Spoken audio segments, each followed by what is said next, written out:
เมื่อยว่าแต่ละคนแต่ละมือแต่ละเว้นเมื่อยบ่การทำความดีนะมันเห็นยากแต่ว่ายากก็ต้องทำการทำความเร็วเนี่ยเห็นง่ายๆความดีเนี่ยเห็นยากเด้มันสิพยายามสิไปอธิบายให้ผู้นั้นผู้นี้มาเข้าใจตัวเองว่าตัวเองดีใช่ปะครับพยายามอธิบายความนั้นความนี้เขาเข้าใจให้เขาเห็นด้วยนั่นแหละพวกเขาเลยมาฆ่ามาติดคนอื่นบ่เห็นด้วยตั้งไว้โลดอันหนึ่งไผสิศรัทธาหรือบ่ศรัทธากระสร้างความจริงมรรคผลนิพพานอยู่ที่การปฏิบัติเฮาเองบ่ได้ขึ้นอยู่กับบุคคลที่ศรัทธาแล้วก็บ่ได้ขึ้นอยู่กับบุคคลที่บ่ศรัทธาไผสิให้พรก็บ่ได้ขึ้นกับผู้ที่ให้พรเฮาไผสิสาปแช่งก็บ่ได้ขึ้นอยู่กับผู้ที่สาปแช่งเฮาทุกสิ่งทุกอย่างรวมลงที่อัตถิอัตโนนาโถตัวเองต้องพึ่งพาตัวเองกระทำโดยตนเองแต่สัตว์โลกมันบ่รู้ถ้าบ่นำธรรมะของพระพุทธเจ้าออกมาเป็นเครื่องนำทางของเจ้าของเองเอาธรรมะมาเป็นเครื่องนำทางตนเองฟังเรื่อยๆการฟังเป็นเหตุแห่งการคิดการคิดเป็นเหตุแห่งการเทียบการเทียบเป็นเหตุแห่งการสรุปอันนี้อันนี้ควรอันนี้บ่ควรอันนี้ผิดอันนี้ถูกอันดีอันนี้เลวจังหวะเราต้องอาศัยสมัยบ่มีพระพุทธเจ้าเกิดขึ้นคนที่บำเพ็ญศีลธรรมคนที่บำเพ็ญฌานพวกฤาษีต่างๆเขาจะพยายามหาทางพ้นทุกข์อยู่แต่ว่าบ่มีผู้ใดเอาคำว่าอนิจจังทุกขังอนัตตาออกมาเบาได้ทั้งที่มันมีอยู่ตลอดทุกข์นี่เป็นสิ่งที่พลักไสออกคือกูบ่ต้องการหมายถึงสมัยตะกี้สมัยที่บ่ทันได้มีธรรมะพระพุทธเจ้าแต่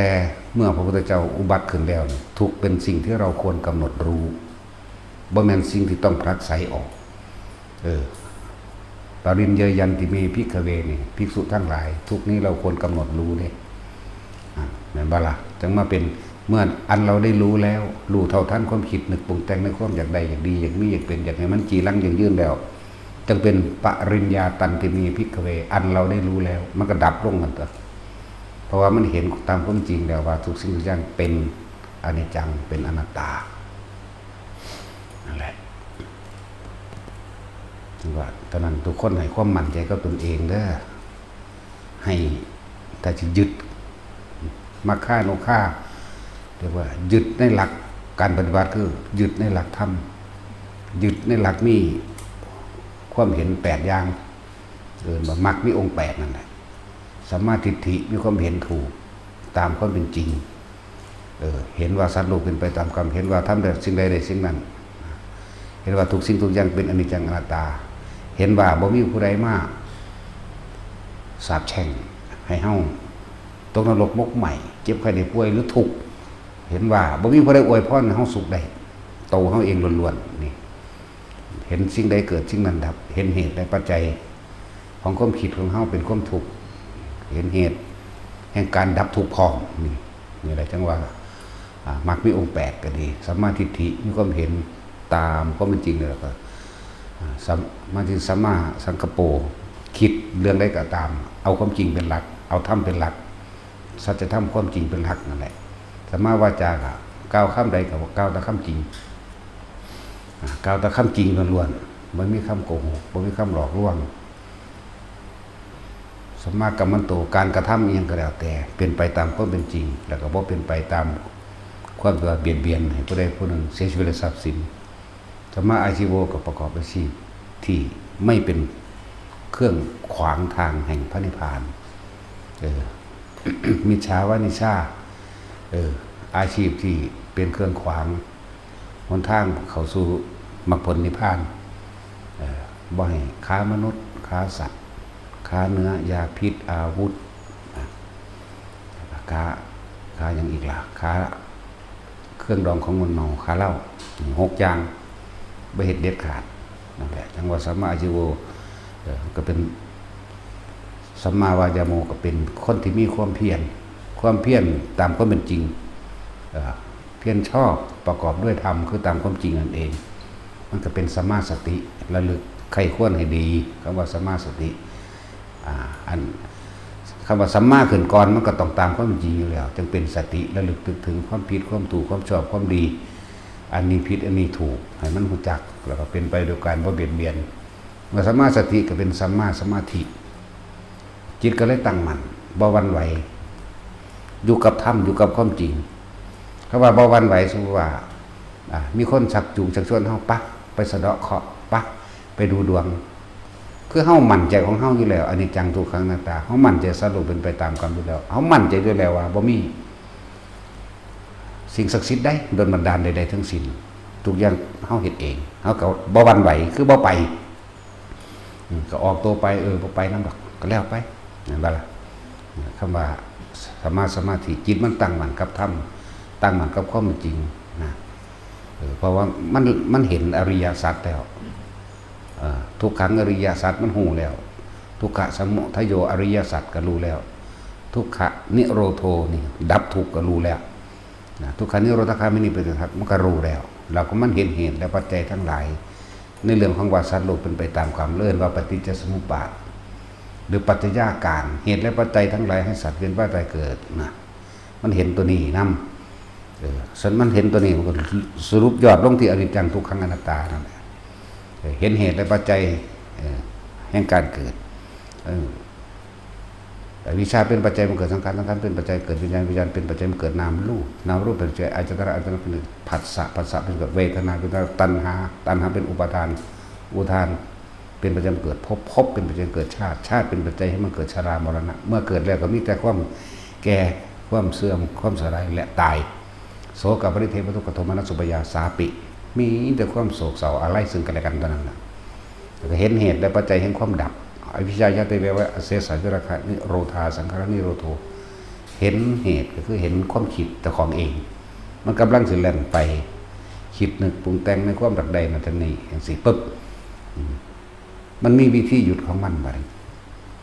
แล้วต้องอาศัยอานาปานสติหรือสติปัฏฐานอานาปานสติดูลมหายใจเขาออกแล้วต้องอาศัยหลักของกายเวทนาจิตธรรมนี่เองเพื่อเป็นกุศโลบายในการหลอกความคิดบ่ให้มันคิดแต่ให้มันคิดถึงลมในกายในลมในกายลมหายใจก็เลยเป็นกายในกายอันหนึ่งเมื่อมันเกิดความสงบมันคิดอย่างอื่นแล้วมันบ่คิดอย่างนี้มันอยู่กับลมเนียนแน่นิ่งเป็นทางเดียวแล้วมันก็เกิดเป็นเวทนาและในเวทนาพร้อมกายในกายก็คือลมหายใจเวทนาในเวทนาคืออาการปิติเป็นอุเบกขาจิตในจิตก็คือเป็นผู้มีสติกำกับความคิดเจ้าของไว้เพราะให้มันไปหนีจากกายนั่นเองธรรมภายนอกก็คือทุกสิ่งทุกอย่างนั่นแหละเพราะว่าจะเป็นโลกธรรม8แล้วก็ไหลร่วมสู่ธรรมภายในคือความพอใจและบ่พอใจในโลกธรรม8นะในทุกสิ่งทุกอย่างที่มันกระทบสัมผัสนั่นเลยว่าจิตมันบ่หวั่นไหวมันบ่มีความรู้สึกในความอยากใดอยากดีอยากมีอยากเป็นเพราะว่ามันเห็นอนิจจังอนัตตามันก็เลยสักตะว่าเลยบัดอันนั้นก็เพียงแค่ว่าแค่เห็นซื่อๆบ่คิดนึกปรุงแต่งในความจะเป็นเจ้าของหรือว่าในความอย่างใดเพราะว่าสิรูปสัตว์บุคคลสิ่งของเพราะว่าสิเสียงใดๆก็ตามแต่รูปไปกับมันซื่อๆเพราะว่าสิรูปรสกลิ่นเสียงสัมผัสทางกายถ้าไม่คิดไม่นึกอารมณ์ความรู้สึกเกิดขึ้นไม่ได้พบดับท่านี้บ่ต้องไปอีหยังมากนั่นต้องว่าเฮาต้องพยายามแต่อาจจะเอาตรงนี้มันเลยมันกะยากก็เลยต้องมีเครื่องประกอบอย่างอื่นอันมีท่านเป็นเบื้องต้นคำว่าท่านบ่แม่นท่านโดยภายนอกก็คืออาหารยารักษาโรคเครื่องนุ่งห่มที่อยู่อาศัยเครื่องอำนวยความสะดวกต่างๆสารพัดในการประกอบความเสียสละความยึดมั่นถือมั่นประกอบความเห็นแก่ตัวเจ้าของสละออกท่านบ่แม่นแค่ภายนอกอย่างนั้นท่านภายในเข้ามาอีกก็คือกำลังแรงกายเจ้าของเองท่านเลือดก็ได้ท่านเนื้อก็ได้ท่านกำลังแรงกายเจ้าของเองเป็นอุปปารมิธานนั่นแหละในการถ้าวันนี้ท่านทั้งใจท่านแบบใดเนี่ยท่านภายนอกรู้แล้วเป็นวัตถุท่านท่านภายในเป็นเลือดคือ พวกเฮาไปบริจาคเลือดนี่เอิ้นว่าทานภายในเป็นอุปปารมีทานแล้วเด้อทานกองในกายก็จะว่าท่านในเข้าไปอีกคือท่านทางใจเป็นยังไงตราบใดที่เฮากระทำความดีหรือให้ทานหรือช่วยเหลือบุคคลผู้ใดผู้หนึ่งทั้งสัตว์และคนทั้งหลายถ้ายังมีความหวังคำว่ามีความหวังว่าเขาจะช่วยเหลือเราตอบแทนหรือเขาจะยกย่องว่าเราเป็นคนดีนี่มันบ่ขาดออกจากความยึดมั่นถือมั่นนั่นว่าล่ะท่านภายในท่านเบิดใจนี่ท่านแบบนี้ก็คือไม่หวังสิ่งใดตอบแทนแม้แต่คำขอบคุณเข้าใจว่าล่ะนี่ท่านภายในท่านแบบนี้นี่ตัดออกแล้วบ่มียังเป็นของเข้าในโลกอันนี้จังหวะแต่ละคนนั่นนะนี่บอกแล้วนะท่านของภายนอกท่านปานกลางท่านปานกลางท่านแห้งท่านเลือดมื้อนี้เอาแค่ที่พวกเขาเฮ็ดได้นี่พวกเขาเฮ็ดได้คนไปบริจาคเลือดเฮ็ดได้เห็นบ่ท่านกับร่างกายคือช่วยเหลือการงานต่างๆนั่นเองปลูกต้นไม้หรือสุกรถติดตมให้คนอื่นก็ได้โดยบ่ได้ไปหวังหยังหรือเก็บสิ่งของที่ขวางถนนหนทางงาไม้หักขวางถนนตัดออกแล้วก็แล้วไปเลยเศษแก้วขวดแก้วแตกตามถนนหนทางเก็บไปถิ่มนะที่บ่เป็นอันตรายแล้วไปเลยบ่ได้ไปหวังว่าไผสิมาว่าเฮาดีทั้งสี่นี่คือจังเฮาเฮ็ดอยู่เดี๋ยวนี้ปลูกต้นไม้รดน้ำต้นไม้หรือสิ่งที่เฮาเหลือที่ซอยผู้ใดๆอาหารบ่เครื่องห่มบ่เสื้อผ้าหรือซอยเหลือคนป่วยสิ่งทั้งหลายเหล่านี้ท่านก็คือให้ไปเลยขาดไปเลยบ่ได้ไปหวังว่าเขาสิมาว่าเขาดีเข้าใจบ่ล่ะเนี่ยต้องบอกว่าท่านนี่ร่วมยอดตรงว่าไม่หวังผลในทานไม่มีจิตผูกพันในผลแห่งทานไม่มุ่งการสั่งสมว่าใครจากว่าเราดีบ่ปรารถนาสิ่งใดเลยแม้แต่คำขอบคุณนี่ว่าเบิดใจเรียกว่าล่ะท่านภายนอกท่านปานกลางเพิ่นเรียกว่าทานปรมีให้สิ่งของแล้วภายนอกออกไปทานอุปปารมีกำลังแรงกายและเลือดทานปรมัตถะเบิดใจบ่หวังสิ่งใดตอบแทนนี่ต่างหากเอาแถวที่เฮาได้เฮาบ่ต้องไปเทียบกับพระพุทธเจ้าเด้เฮาเอาแค่นี้เพราะพระพุทธเจ้าดวงตามันก็ให้ได้หัวใจมันก็ให้ได้ตับบอดมันก็ให้ได้สั่นละชีวิตเพิ่นก็ให้ได้เด้พวกเฮาก็บ่เอาปานนั้นพวกเฮาเอาแค่เอาตัวรอดเฉพาะเฮาก็พอละจักว่าล่ะบ่ได้คือเพิ่นนะเพิ่นเห็นเสือแม่ลูกอ่อนตกหลุมเสือมันตกลงไปในหลุมนั้นออกลูกมาหาโตที่ถ้าเสือนี่ออกลูกมันแต่เทียบความสละเด็ดขาดของเพิ่นมันตกหลุมดักที่นายพรานเคยดักไว้มันตกลงไปแล้วมันไปออกลูกอยู่ในหันบัดนี้พระโพธิสัตว์เฮาไปเห็นกระหักงาไม้ใหญ่ๆพุ่นล่ะมาถิ่มมากสั้นลงไปในหลุมกะว่าให้มันขึ้นแต่ว่าโดยความเป็นเสือแม่ลูกอ่อนไม่ใช่ว่าล่ะมันบ่มีกำลังเพิ่นคิดลึกเข้าไปถึงว่าถ้ามันสิมีกำลังมันต้องกินลูกมันตัวใดตัวหนึ่งหรือสองตัวจึงจะมีกำลังอิ่มขึ้นมาได้ถ้ามันกินลูกมันจิตมันสิเศร้าหมองแล้วก็มันสิใคร่ครวญอยู่กับลูกมันว่าเป็นธรรมดาประสาทของพวกผู้หญิงทั้งหลายมีความรักความใจอ่อนโยนกับลูกมากที่สุดเพิ่นมองลึกแม้กระทั่งก้นบึ้งของความเป็นหญิงมันเด้บ่ได้ความว่ากินลูกเจ้าของเองสิติดใจกับมันเวลามันตายมันสิเศร้าหมองมันสิตกนรกจำเป็นเฮาต้องสละตัวเองโดดลงไปเสือกินนั่นแล้วพวกเฮาบ่เอาปานนั้นดอกเนาะเอาแต่ตัวเองพ่อจะแล้วเป็นแบบนั้นพวกเฮาก็สละความเห็นแก่ตัวโดยบ่ได้หวังสิ่งใดตอบแทนก็เอาล่ะบ่ได้สนใจว่าไผสิมาย่องหรือบ่มาย่องไผสิว่าดีหรือบ่ว่าดีแต่เฮาบ่มีความปรารถนาว่าไม่หวังสิ่งใดตอบแทนแม้กระทั่งความขอบคุณมันสะเทือนอย่างเฮาบ่ได้เด้เพราะว่าเฮาตัดออกแล้วตัดอะไรในความดีตัดอะไรในความอยากเป็นคนดีตัดอะไรในความอยากเป็นผู้มีชื่อเสียงแล้วเห็นบ่ล่ะ นั่นแล้วตัดออกล่ะบ่ได้หวังแล้วไหมถ้าบ่หวังแล้วไผสิด่าก็สร้างตัวไผสิย่องมันก็ซื่อๆอยู่ก็ยิ้มไปด่าก็ยิ้มย่องก็ยิ้มเรียกว่าล่ะนั่นแหละจังซั่นนี่เอาแต่ว่าพวกเขามันเฮ็ดยากได้บัดนี้เนาะโหมันบ่ธรรมดาเด้เอานั่นเอานี่ให้คนเขายังด่าอยู่มันสกสูดเลยเนาะเห็นว่านั่นแหละก็เลยบอกว่าความดีถึงยากก็ต้องจำต้องฝืนใจทนก็ทำไปก่อนทำเรื่อยๆทำให้มากทำให้บ่อยทำไม่ชินไม่ชินแล้วมันก็เฉยทันตัวเอาให้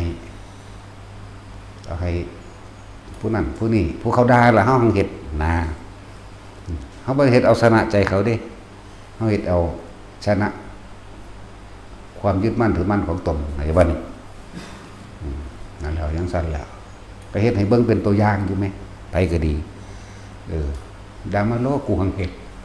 กูหังมีกำลังขัดก็เก่าอีกเนาะจึงบอกว่าความดีเป็นสิ่งที่ทำได้ยากที่สุดแต่ถึงยากก็ต้องทำให้ทำแล้วจะทำอะไร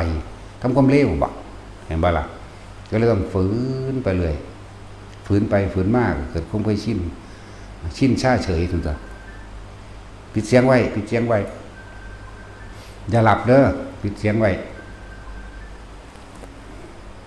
แล้วมันบ่อ่านไปห้ามเอาโทรศัพท์ขึ้นมานั่นแหละทั้งว่าความดีเป็นของที่ทำได้ยากถึงยากก็ต้องทำจำต้องทนเขาจะว่าล่ะเพราะฉะนั้นเพิ่นจะเอาขันติปรมังตะโปติติขาวขึ้นก่อนบ่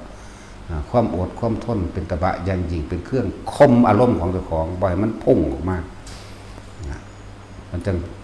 ถ้าคมความอดทนได้แล้วนั่นแหละเป็นหนทางแห่งความดับทุกข์ใช่ป่ะล่ะถึงว่าขันติปรมังตะโปติติขานิพพานังปรมังวัฏันติวัฏัญญูนะหิปัพพะหิโตปรูปคาติสะมโนโหติปารังวิเหทยันโตเป็นเครื่องสงบระงับของสมณะทั้งหลายผู้จะเข้าถึงความสงบจึงมาเป็นสัพพปาปัสสะบัดนี้จงสลัดสละอกุศลออกอกุศลคือบ่คิดเบียดเบียนทำลายผู้ใดผู้หนึ่งเสียชีวิตและทรัพย์สินบ่อิจฉาบ่ริษยาบ่ใดๆทั้งสิ้นแหละถึงแม้นว่ามันสิมีอยู่แต่ว่าทำจิตให้ขาวรอบคิดแต่แนวมันดีมากบกันไว้จากว่าคิดแต่แนวดีพูดแต่สิ่งที่มันดีทำแต่สิ่งที่มันดีกบไว้จังว่าสัพพะปัสสะอาการนังกุตระสูปสัมปทานสัจจิตะปะริโยทัปนังกบเกินที่จริงมันมีอยู่มันตัวเจ้าของไม่ได้รักคนศูนย์นั่นอารมณ์ความรู้สึกของแต่ละคนบ่มีผู้ใดโกหกตัวเองบ่มีทางโกหกคนอื่นได้ตีหน้าเศร้าเล่าความเท็จได้แต่ว่าคนจริงตัวเองน่ะโกหกไม่ได้เห็นบ่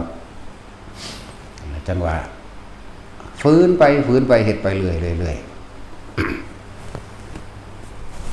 มันก็คือชินแต่การทำดีตัวบัดนี้เนาะนี่คือคำสั่งสอนพระเจ้าทุกพระองค์แหละสัพพะปะปัสสะอะการนังกุตระสูปสัมปดาสัจจิตะปริตัมนังเอตังพุทธนาสาสนังนั่นจังว่าอนุปวาโตอนุปคาโตบาติโมเคจะสังวโรมัตตัญญุตาจะพัตตสมิงปันตัญจาสนันจะสนังอธิจิตเตจะอาโยโกเอตังพุทธนาสาสนังก็ไล่ไปบัดแต่เขาก็หาเครื่องอยู่ของเขาตัวบัดนี้หาเครื่องอยู่คือการอยู่ในฌานเห็นไหมคือเพ่งอยู่ในอารมณ์อะไรอันหนึ่งเพ่งกับว่าแม่นเอาตาจ้องตาเพ่งคือเพ่งกับศีลดอกนั่นที่เพ่งเฮาอาศัยเพ่งลมหายใจทำความรู้สึกอยู่ณจุดเดียวคือลมหายใจเข้าออกนี่แหละ มีวิตกก็หมายถึงว่าคิดถึงลมหายใจเข้าและออกมีวิจารณ์ประคองไว้อย่าคิดถึงสิ่งอื่นเมื่อมันบ่คิดถึงสิ่งอื่นแล้วจิตมันนิ่งมีปีติเกิดขึ้นก็เป็นวิหารธรรมก็ในเมื่อละทั้งสั้นแล้ววิตกาวิจารณังบุปสมะอัจจตังสัมปสาตนังเจตโสเอโกติภาวังอวิตกังอวิจารังวิเวกจังปิติสุขังปฐมังจานังอุปสัมปชาวิหารตินี่คำสอนพุทธเจ้าเห็นมันมาสั้นแล้ววิทยาจะวิราคาไล่ไปเป็นหลังจากเข้าชำนาญในพื้นฐานขั้นที่หนึ่งขั้นที่สองมันจะเป็นเองเห็นว่าล่ะ สุขเอกคตาไปเองปีติเป็นเอกคตาไปเองขันธ์ที่สามก็สุขเอกตาไปเองมาถึงความสงบพูดเลยว่าขันธ์ที่สี่ก็เป็นไปเองดอกสุขสัจจปหานาทุกขสัจจปหานาปุเพวโสมนัสโทมนัสสานังเนี่ยมีแต่สติรู้อยู่กับความว่างบัดชั้นที่สี่ถ้าก็ฝึกไปจังสี่สกรจะพึงเอายอดมันส่วนมากผู้ใดก็จอเข้ามาจะถามเอายอดถามเอานิพพานถามเอาหูทิพตาทิพถามเอาเห็นนั่นเห็นนี่โลดถ้าว่าเห็นความคิดเจ้าของมันจะไปเห็นแนวอื่นใดบ่เนาะความคิดเจ้าของพระท่านสงบลงใดความคิดมีแต่คิดอยากเห็นคิดอยากได้คิดอยากเป็นแต่นั้นเฮาจึงเน้นอยู่ในขั้นพื้นฐานแรกสกอนที่เน้นย้ำอยู่เสมอให้ทุกคนทรงชาติเจริญชาติโดยปฐมชาตินี่มันเป็นสกอนขั้นพื้นฐานแรกคือเป็นผู้มีสตินึกถึงลมหายใจเข้าออกเย็นอยู่ในโพรงจมูกสุดดังหักนี่นะเย็นอยู่ข้างในนี่เข้าออกอยู่แค่นี้ต่อมาเนี่ยความรู้สึกมันจะเกิดขึ้นเองปิติมันมีอยู่5อย่างแต่ว่าเฮาสิรวบเอาปิติเดียวอันอย่างอื่นๆคนที่ฝึกอานาปานสติบ่ว่าสิหลับตาหรือมื่นตาคือรู้ลมหายใจเข้าออกนี่บ่ต้องตามลมเข้าไปถึงท้องโพ่งขึ้นหรือยุบลงดอกทำความรู้สึกเย็นเฉพาะในโพรงจมูกแล้วก็สุดตรงดังหักพอดีหรือในระหว่างกลางคิ้วนี่ก็ได้ในระหว่างกลางคิ้วทั้งสองเฮาอยู่ขอบแล้วเอิ้นอุณาโลมเย็นเข้าเย็นออกเย็นเข้าเย็นออกอยู่หั่นบัดนี้สิอธิบายเรื่องคำว่าปิติวัฏ5อย่างโดยพื้นฐานโดยหลักสูตรถ้าเฮาอยู่กับลมหายใจเข้าออกปุ๊บบางทีมันก็ขนลุกขนพองสยองเก้าเกิดขึ้นเรียกว่าขุทธกายปิตินี่ก็เป็นปิติอันนึงบางคนก็บ่ได้เกิดขนลุกขนพองสยองเก้าแต่ว่าเกิดขณิกาปิติเกิดขึ้นเลยหมายถึงมีความอิ่มเอิบมาจุกในลำคอน้ำตาไหลนี่เรียกว่าขณิกาปิติปิติที่3ภารณาปิติมีอาการโยกซ้ายโยกขวาโยกหน้าโยกหลังเป็นดุจดังว่านั่งอยู่ในอ่างน้ำเหมือนคลื่นทะเลซัดแต่ไปเป็นคลื่นทะเลนิ่มๆนี่เป็นปิติที่3ปิติที่4โอกันติกาปิติมีแสงสว่างเกิดขึ้นเป็นดุจดังว่าสายไฟแลบ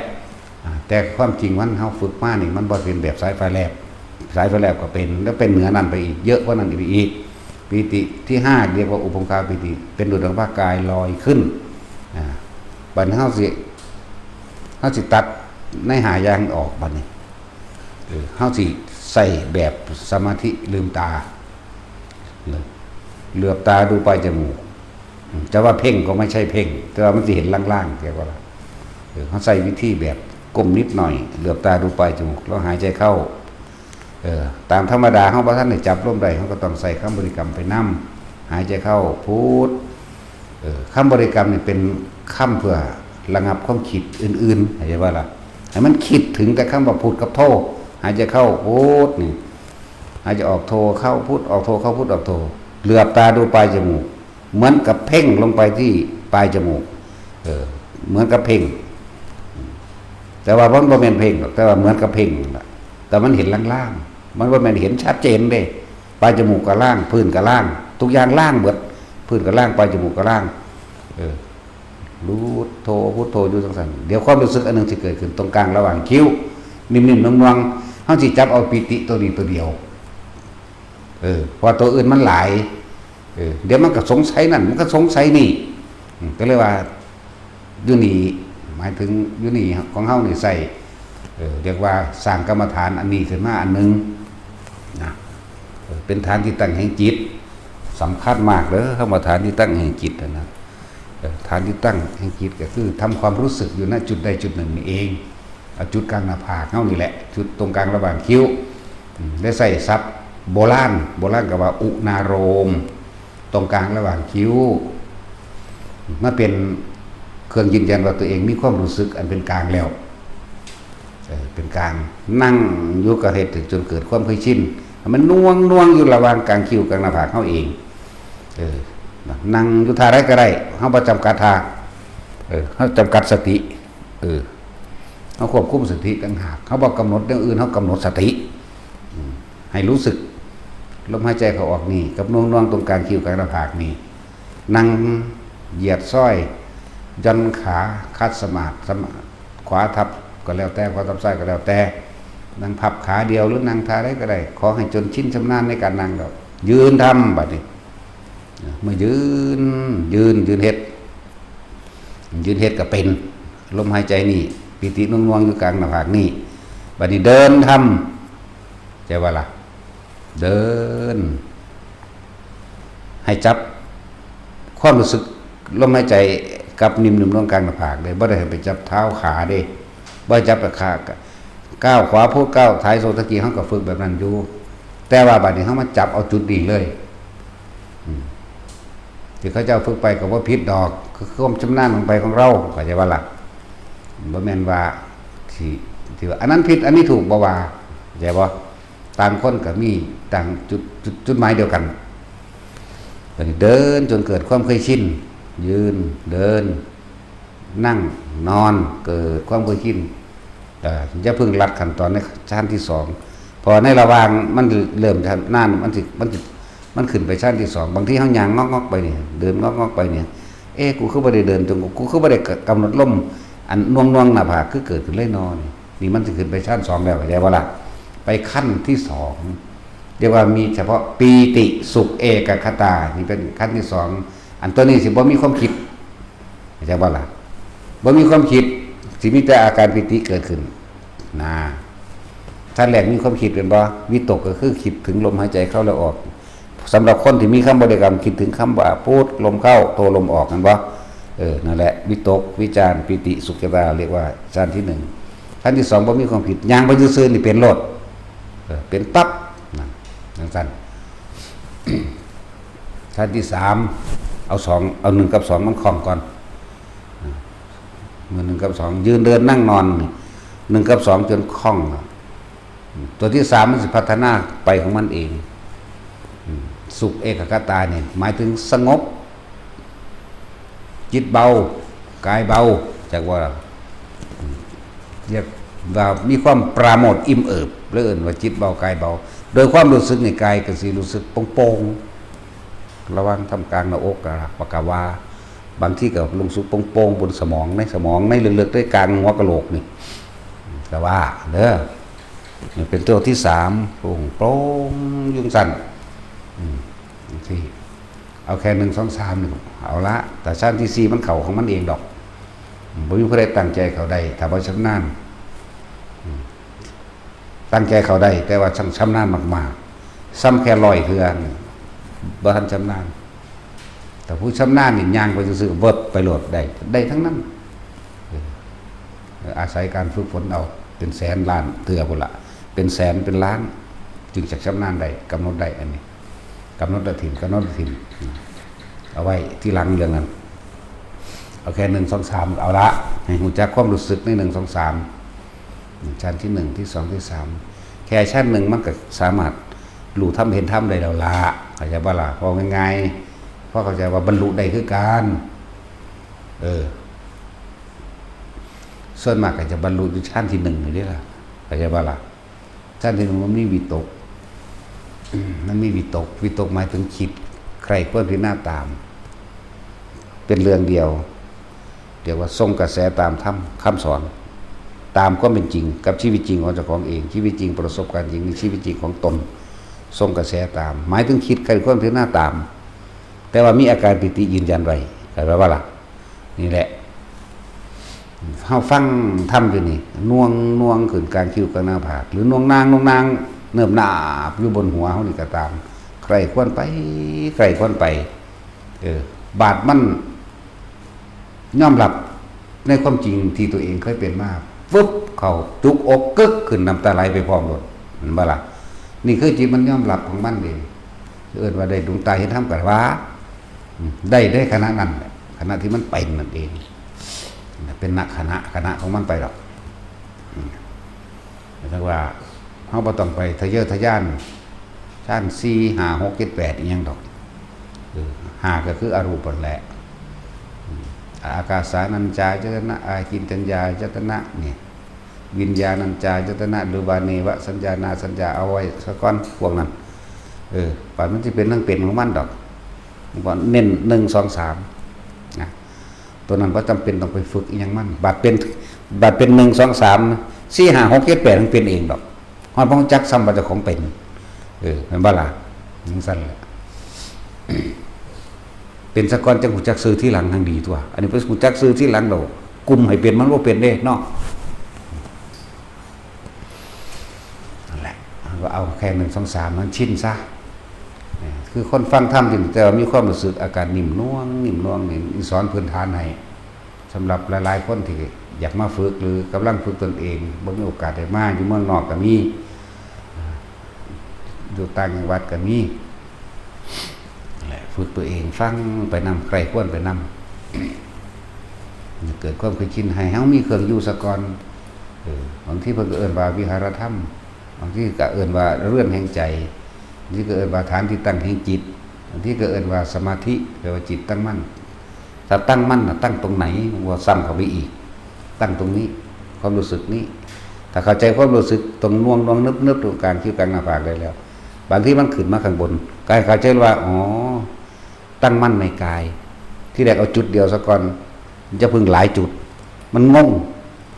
ถ้าเริ่มจุดระหว่างคิ้วระหว่างหน้าผากได้แล้วชิ้นแดวบัดนี้มันสิเลื่อนขึ้นมานุบหน้าบนหัวคือเอามือเศร้าบางคนก็เป็นรุดดังว่าคือลมหัวกุดหน่อยหมุนอยู่ในระหว่างหัวของเองนั่นแหละคำว่าจิตตั้งมั่นตั้งตรงไหนก็ตั้งตรงเอาไว้ที่กายนั่นแหละที่แรกก็เห็นจุดเดียวซะก่อน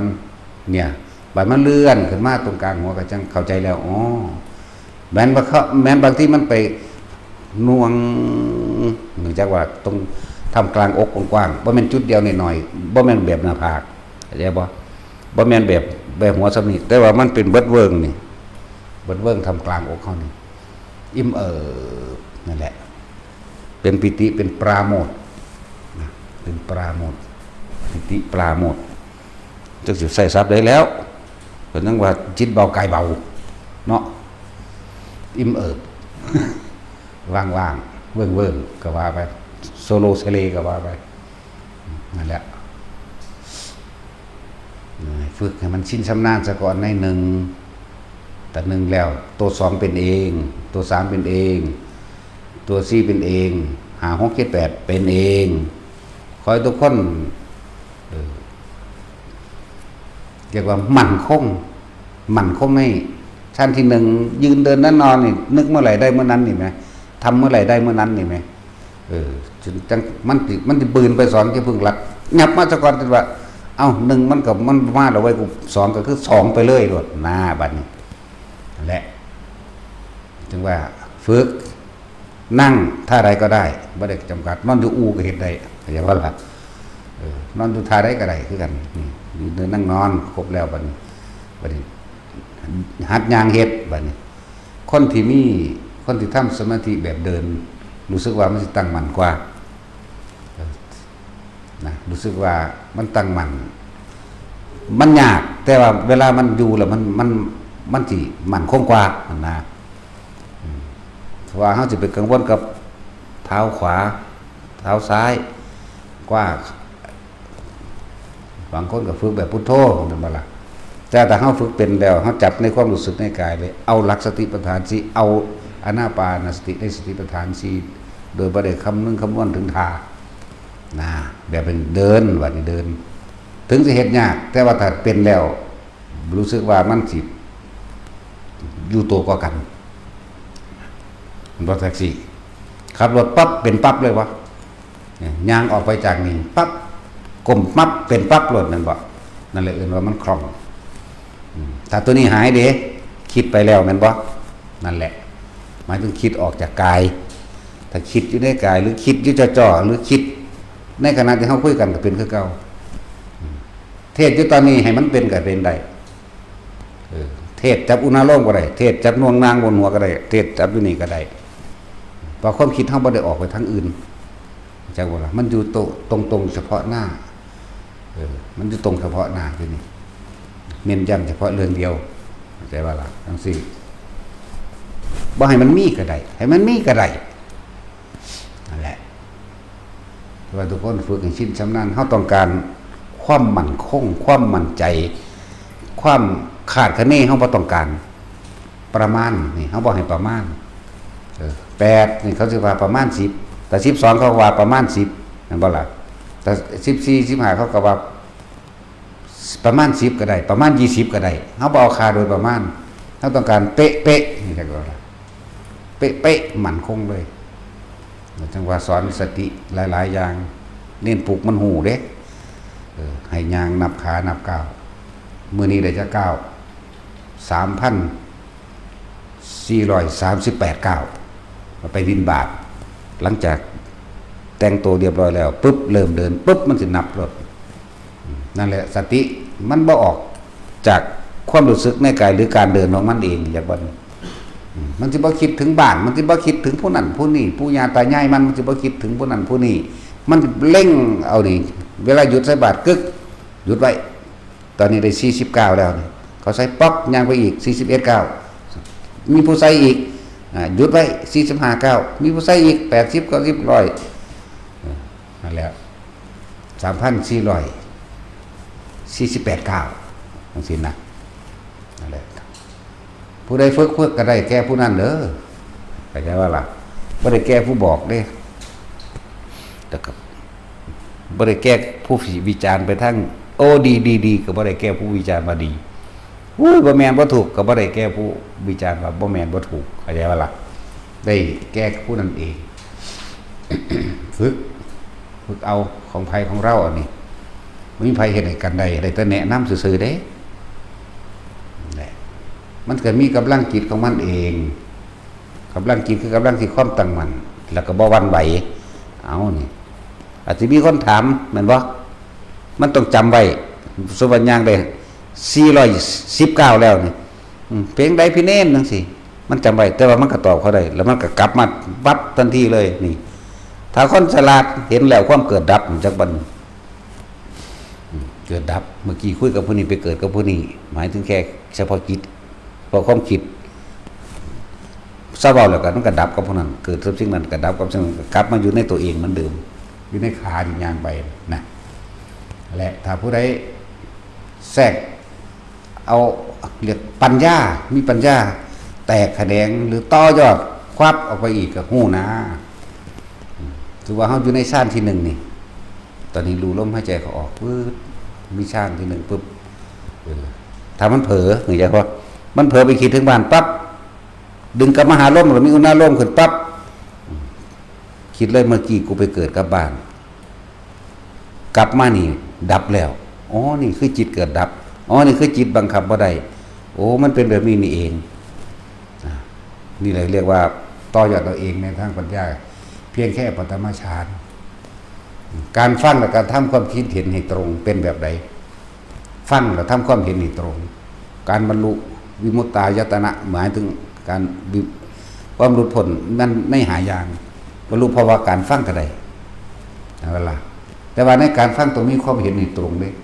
เรียกว่าหลักทิฏฐิปัตตะเรียกว่าทำความเห็นให้ตรง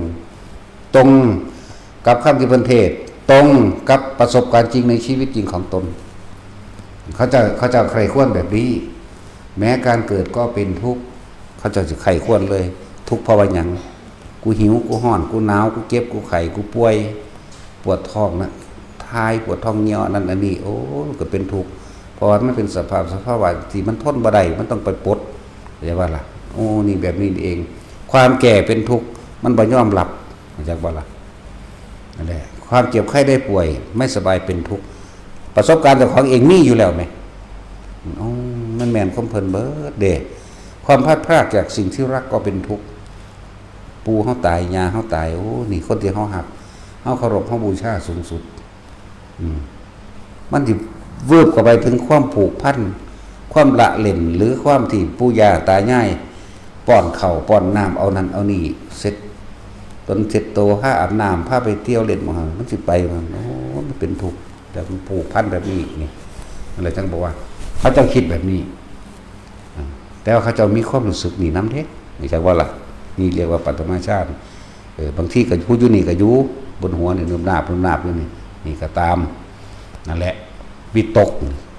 หมายถึงคิดเพื่อหน้าตามเดียวมาตามความเป็นจริงเดียวทิฏฐิปัตตะเพราะความเห็นตรง ตรงนี่ต้องตรงกับประสบการณ์จริงในชีวิตจริงของตัวเองความรู้สึกตัวเองจริงๆเพราะแต่ความตายก็เป็นทุกข์นั่นคนเฮามันเกาะย่านจะคลองตายเป็นทุกข์ดิ้นรนหาวิธีแก้ตายหาวิธีกันตายมั่งหาวิธีแม้กระทั่งหาวิธีกันเจ็บกันปวดกันป่วยแต่ก็กันบ่ได้เพราะเป็นธรรมชาติอันนี้มันจะเข้าใจของมันไปมันธรรมชาติบ่อาจสามารถบังคับได้ร่างกายบ่เป็นของเรานั่นบาดนี้ไหลเข้าไปเลยบัดกายนี้ไม่ใช่เราไม่ใช่เขาไม่ใช่สัตว์ไม่ใช่บุญไม่เป็นของเราบังคับไม่ได้มันบ่ล่ะโอ้ไม่แม่นความเพิ่นเบิดนะสุดท้ายแม้เราจะรักจะหวงแหนขนาดไหนในร่างกายเขาเองเฮาก็บ่อาจสามารถป้องกันความตายให้กายอันนี้ได้จิตมันยอมรับฟึบ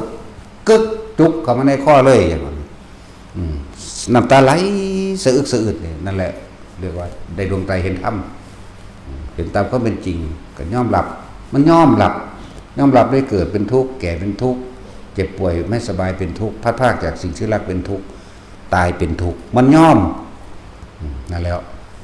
แต่พอถึงมันสิแสดงไปเรื่องว่ากระทำสิ่งใดจำได้สิ่งนั้นแต่กูไปหาปนกี่หรือขาคนตายกูก็เป็นทุกข์ด้วยเนาะนี่กูต้องหลีอยู่หลบซ่อนอยู่มีความกังวลภายในตัวเองแม้นคนอื่นสิไปเห็นก็สร้างบัดตัวเองก็ย่อมรู้ย่อมเห็นแก่ใจตนกังวลบ่ล่ะไปลักบัดนี้มหาตลักของมากไม้มหาศาลยังดอกลักเกิบโอ้ไปงานแต่งเขาหรือไปเขาเอาบุญเขาสากบุญพระเวทหรือไปยังสวดมนต์ในเฮือนในบ้านคนก็ตามไปลักเกิบเขาใส่เกิบเขามาเนาะ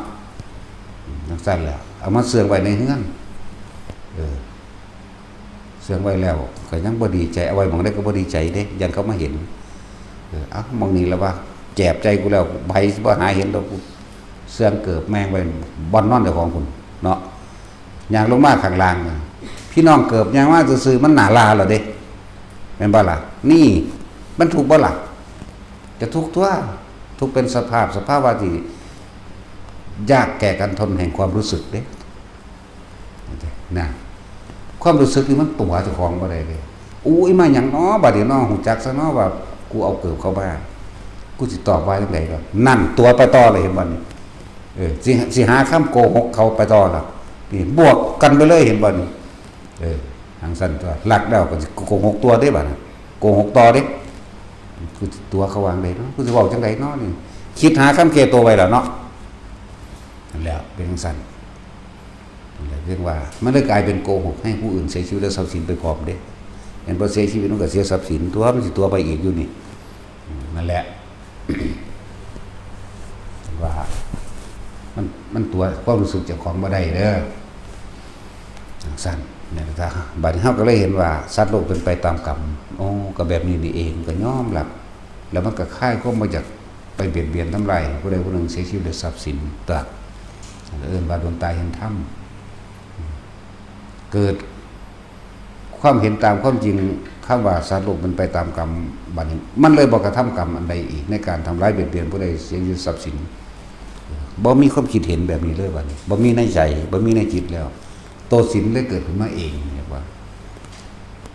ศีลแท้ๆก็คือการไม่ทำร้ายเบียดเบียนให้ผู้ใดผู้หนึ่งเสียชีวิตและทรัพย์สินเด็กศีลมันแท้ๆเป็นของบริสุทธิ์พร้อมนี่อันนั้นเป็นวิธีรักษาซื่อๆเด้อันเพิ่นว่าปานาติปาตาอธินาแม่นบ่ล่ะกาเมมุสาหรือสุราเมรยะนี่วิธีรักษาเด้นั่นว่าที่พวกเข้าไปหาขอจากพระแม่นบ่ล่ะไปขอจากพระมีคำสมาทานศีลนั่นบ่ล่ะพระเพิ่นก็ให้เพิ่นบอกทางไหนเด้ล่ะเพิ่นบอกทางให้ก็บอกว่าผู้ใดรักษาได้แบบนี้แล้วก็สีเลนะสุขติงยันติตัสสมาสีลังวิโสทะเยเพิ่นบอกทางจริงๆแล้วบ่แม่นขอห้ามหรือขอบ่ห้ามหยังเด้แต่ว่าเพิ่นบอกพุทธเจ้าเพิ่นบ่แม่นว่าชาวพุทธต้องทำศีล5ให้บริบูรณ์ถ้าใครทำไม่ได้ถ้าเกิดเลยนี่ไม่ใช่ชาวพุทธบ่แม่นแบบนั้นเพิ่นบอกอันนี้ควรอันนี้บ่ควรต่างหากเพิ่นบอกทั้งทางดีแล้วเพิ่นบอกทั้งทางเลวบ่แม่นขอห้ามจังว่าล่ะมันบ่แม่นแต่ว่าธรรมะนี่เป็นของสัตว์ทั่วโลกเลยมันบ่แม่นเฉพาะชาวพุทธเด้แต่ว่าล่ะธรรมะในการรักษาตนในศีล บ่ได้เกี่ยวกับศาสนาใดทั้งสิ้นเข้าใจบ่ล่ะบ่แม่นแต่ว่าสิบอกให้ชาวพุทธต้องอย่างนี้เด้บ่แม่นธรรมะนี่เป็นความจริงของทุกชีวิตสรรพสัตว์ทั่วโลกบ่ได้มีส้นศาสตร์บ่มีศาสนา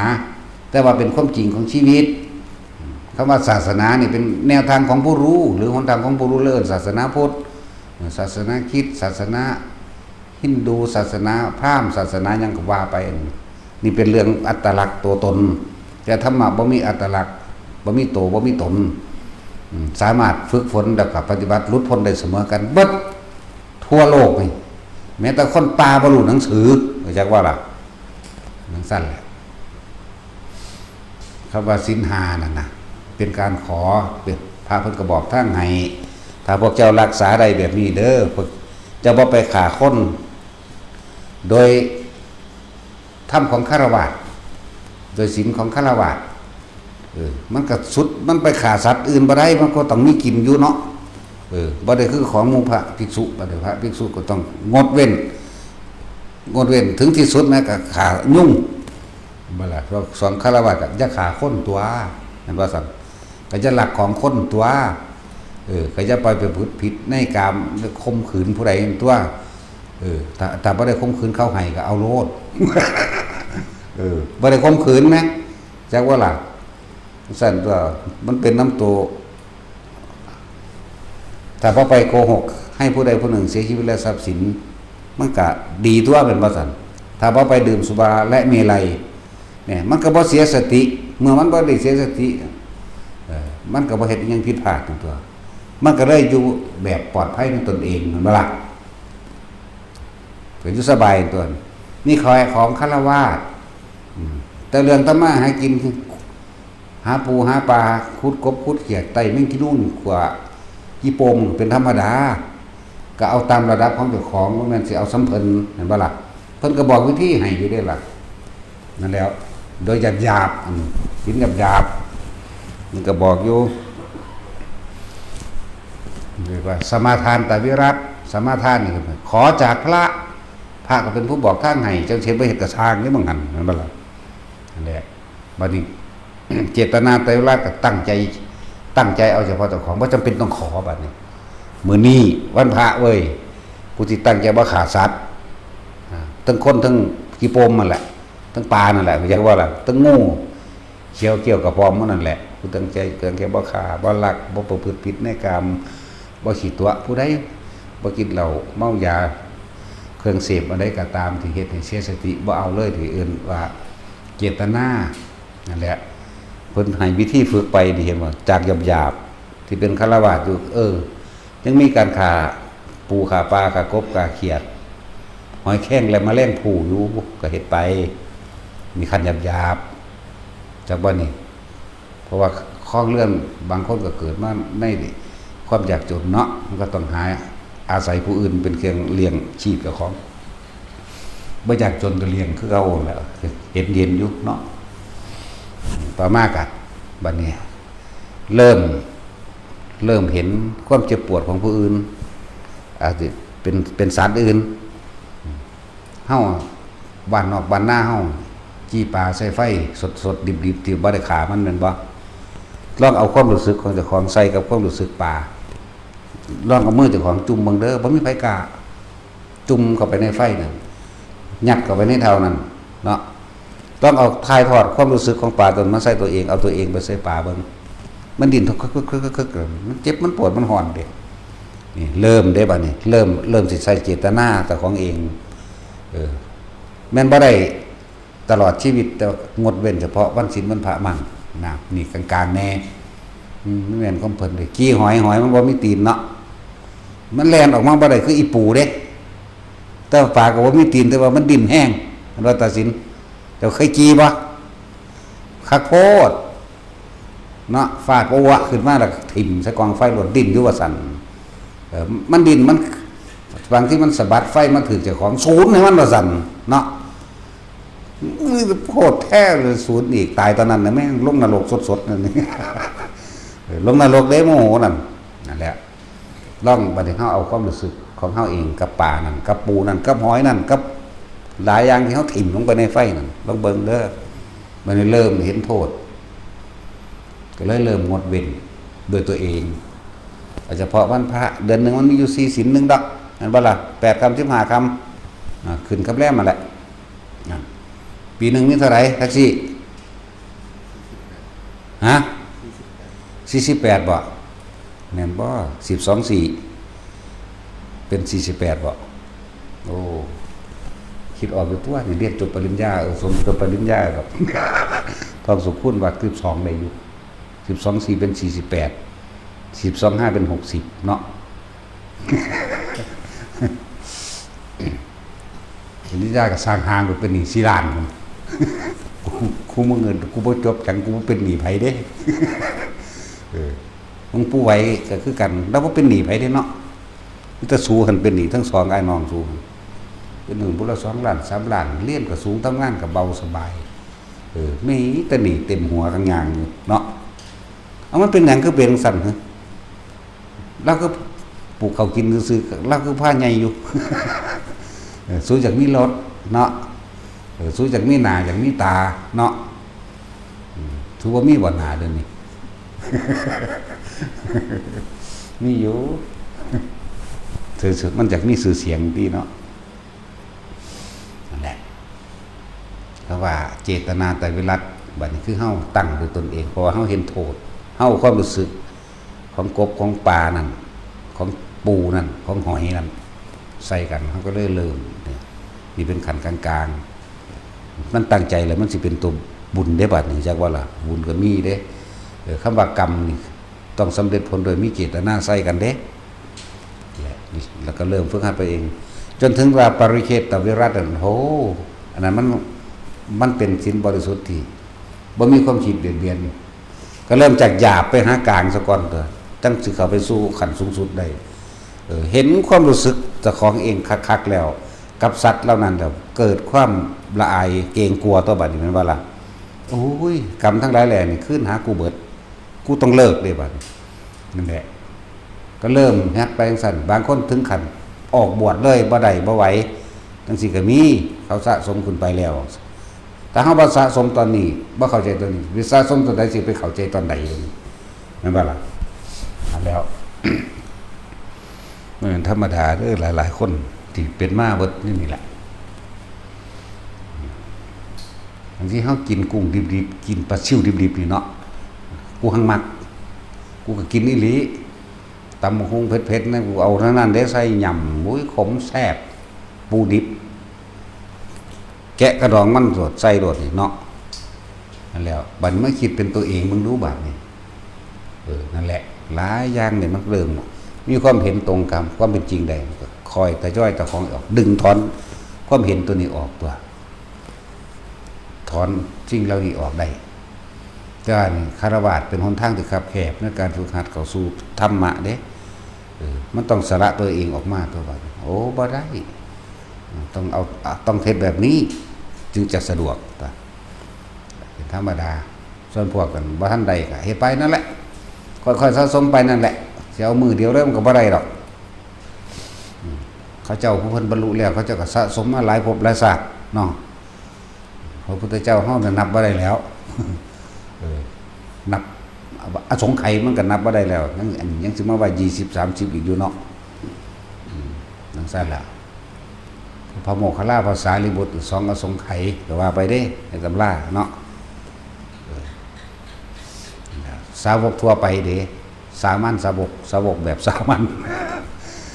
1อสงไขยแสนกับเด้นั่นแหละบ่แม่นว่าสิได้ง่ายๆมันคือบำเพ็ญมาน้อยๆก็จังมันบวชนี่แหละเอาเก่งก็พวกบ่บวชอยู่นี่เบิดกันแล้วกันนาเนาะหรือไผสิว่าเก่งก็มันเอาเจ้าบ่ได้นอนเฝ้าวัดใดคือมันเด้เฝ้าเมียเนาะแท็กซี่ย่านเขาลักเอา มันนอนเฝ้าวัดใดเด่นนั่งเฝ้าของสิเป็นประโยชน์ต่อสาธารณะใดเด้ตัดสินก็ยังเฝ้าบ่ได้ดอกอันว่าตัดสินศพฮิปโปขึ้นอืดมันตัดสินก็เฝ้าอยู่หั่นแหละคือกันแล้วนี่แล้ว นี่เขาสะสมเห็นบ่ได้ถ้าสะสมไปเลยสะสมไปเลยมันบ่ได้ศาสตร์นี่มันได้น้อยกว่าเก่าอีกก็ได้บ่บรรลุศาสตร์นี่ดีว่าดีมันบาทสิบรรลุศาสตร์นี่ก็แล้วแต่ขึ้นอยู่กับตัวมันเองคนเฮาบ่มีวาสนาบ่มีสังสมมาทั้งสิ่งนี้นี่ขมะมาจริงๆบ่บวชเด้ต่อหน้าพระพุทธเจ้าทนเท่าดูถูกคนเสยเห็นบ่ล่ะนั่นแล้วสะสมไปเรื่อยเอามีพูดถึงว่าศีล5มาแยกให้ฟังบ่แม่นข้อกำหนดว่าชาวพุทธต้องทำอย่างนี้เด้บ่แม่นข้อกำหนดของชาวพุทธเด้นี่เป็นธรรมะเป็นความจริงประเทศใดก็สร้างคนรู้สึกก็สร้างถ้ารักษาตรงนี้ได้มันก็เป็นธรรมชาติของเขาเองบ่ถูกเบียดเบียนคือว่าเกิดชาติใหม่คนที่รักษาศีล5ตรงนี้ได้มันบ่เป็นคนอายุยืนรูปร่างหน้าตาสวยงามเป็นคนบ่มีโรคบ่มีภัยแน่เป็นคนที่หาทรัพย์ได้โดยบ่ได้สูญหายไปทางอื่นอีกรักษาทรัพย์ก็ได้เพราะว่ามันบ่ไปหลักของเขาแม่ว่าซั่นเป็นคนมีสติปัญญาดีเพราะว่ามันบ่กินเหล้าเมายาบ่เสียสติง่อยเปียเสียขาปัญญาอ่อนไหมเนี่ยบัดนี้ไปพบพ่อทำพระพุทธเจ้าปัวเลยเด้จังว่าล่ะนั่นล่ะปัวนี่คือบรรลุก็ล่ะบางที่สะสมอุปนิสัยไปทางพระปัจเจกพระพุทธเจ้าเฮาสวยสารพระพุทธสัตว์บางศาสตร์เพิ่นก็มีลูกเป็นพระปัจเจกเพิ่นได้ล่ะเพิ่นศาสตร์สมัยใดที่บ่มีพระพุทธเจ้าเกิดขึ้นจังซี่ผู้นั้นเพิ่นสะสมอุปนิสัยของเพิ่นมาเองพระเจ้าเฮากำนั่งขึ้นผ้าจากในนั่นแหละก็ได้ลูกไส้พุ่นได้ลูกไส้ผู้นึงไส้ใหญ่ขึ้นมาได้7หรือ8ปีเป็นนั่งอยู่สระบัวดอกบัวดอกนี้กำลังสิพ่นน้ำดอกบัวนี้พ่นมาแล้วแต่ว่ายังจูมอยู่ดอกบัวแบบนี้พ่นแล้วแต่บานดอกบัวแบบนี้ขันเหี่ยวสำเร็จอริยสัจสี่เฉยกับบรรลุเป็นพระปัจเจกเฉยมาละมันสั้นแล้วเขาสังสมของเขามาไหมยังละสอนมันมีผู้ได้สอนด้วยล่ะธรรมชาตินั่นเองดอกนี้รู้อยู่นี่น้ำขึ้นมาเดี๋ยวเลี้ยวเห็นอยู่รู้อยู่นี่อันนึงก็พ่นขึ้นมาแล้วแต่เจ้าจูมอันนึงก็พ่นขึ้นมาอีกแล้วแต่ว่าบานอีกอันนึงกันหักตุบสูบลงมาเขาเจ้ารู้อริยสัจสี่เสยเลยเป็นพระปัจเจกเสยก็สงเคราะห์พ่อกับแม่กันนี้ไปอยู่สู้พวกเขาขั้นธรรมาสพ่อกับพระพุทธเจ้าสมัยนี้แหละแม่กับอีไม่ไงพิมพ์ผ้าเดี๋ยวนี้แหละยังก็ละแล้วบางศาสตร์บางสมัยเป็นสันเพราะว่าเขาเจ้าสะสมมากพวกเข้าแต่ว่าสะสมตอนนี้สิสะสมตอนไหนเนาะแต่ไปเห็นตามความเป็นจริงศาสตร์นี่จะไปเห็นศาสตร์ได้ตรงนี้เห็นยุปูละว่าไรเนาะท่านแล้วก็คมไปเรื่อยคมไปเรื่อยตัวไปเรื่อยนั่นแหละผมว่าได้นั่นสิได้บวชง่ายได้น้อยๆเลยมันมาขอบวชตั้ง5 ปีมันเด้มันน้อยโพดบ่ให้มันบวชเพราะแต่ปิดภาคเรียนป.1มันมาบวชภาคฤดูร้อนเนาะปิดเทอมเลยมันจะอยู่เลยได้บัดนี้บังคับศึกบ่ได้เด้บ่ว่าสิเป็นอุปชฌาย์อาจารย์บ่ว่าสิเป็นพ่อเป็นแม่เด้สิบอกให้เด้อเขาต้องสมัครใจเขาเองผู้ใดบังคับศึกผู้นั้นขวางทางบวชเจ้าของเองแล้วก็ขวางทางธรรมเจ้าของเองเด้อได้คนที่พ่อแม่บังคับลูกศึกบ่จักหยังเนาะมันบ่ได้แม่นลูกเจ้าหรอกเด้นั่นน่ะอาจารย์มันติมาชาติเขาเกิดโดยอริยชาติโดยธรรมวินัยของพระพุทธเจ้าเขามาบวชแล้วเขาเป็นลูกพระพุทธเจ้าแล้วเด้บ่แม่นสิไปบังคับเขาศึกจักบ่ล่ะนั่นแล้วถ้าเขากลับขึ้นมาบวชให้ไม่อันนั้นไม่มันก็เหมือนกับการเกณฑ์ตัวได้อยู่ถ้าเขาศึกไปเลยเป็นประทัวไปเลยแล้วกันเลยได้บาปพ่อแม่เลยได้บาปกรรมไปเฉพาะตนไปเลยเด้บ่เป็นเรื่องของลูกดอกแต่เป็นเรื่องของพ่อแม่นั่นแหละแต่เขาสิซึกกันเขาซึกเอาเองนั่นบ่ล่ะแต่เฮายังบ่ได้บังคับไผแล้วแต่ผู้ใดสิมาขอซึก2 เทื่อ 3 เทื่อผู้ใดจังไห้ลำโอ้มันบ่อยู่แล้วว่าไปซั่นว่าดันเด้แต่ที่แรกก็ค่อยดึงหลังบ่าวประโลมไปก่อนเดือนที่2ก็ว่าเดือนที่3ว่าเด้บัดคือสิบ่อยู่แล้วล่ะนะบ่ได้บังคับไผเด้เขาบ่ซึกให้ไผได้มีแต่บวชให้มีแต่บวชให้แต่ซึกก็ซึกนำผู้อื่นพุ่นแต่ว่าอนุญาตแล้วเพราะว่าเจ้าขอเนาะมันบ่อนุญาตมันก็ลอยไปเอาเองคือเก่า สั้นแหละแล้วก็ดีที่มันยังฟังคำอยู่นะแล้วมันมาขอ5 ปีบักน้อยๆบวชแล้วก็บ่เฮ็ดหีแมงหยังโดนบักฮานก็เลยพอมันก็บวชคือกันอยู่พุ่น บักฮาอยู่พุ่นล่ะ แม่กับประสาทจนน้ำมันนี่ ถึงได้ประจำเบิดพ่อแม่ลูกมันนั่นแหละเนาะแต่ปีนี้ให้ท่องปาฏิโมกข์ไม่จักว่าล่ะให้เวลา1 ปีต้องทำโทษจักปีแล้ววะ3แล้วบ่ฮึโอ้ได้3เลยเก่งเด้นะบางคนได้6 เดือนบางคนได้14 มื้อ แต่สิจักเดือนเจ้า4 เดือนไปหามอาบน้ำซุมื้อเว้ยแท็กซี่คือกันบ่ต้องมาหัวเนาะ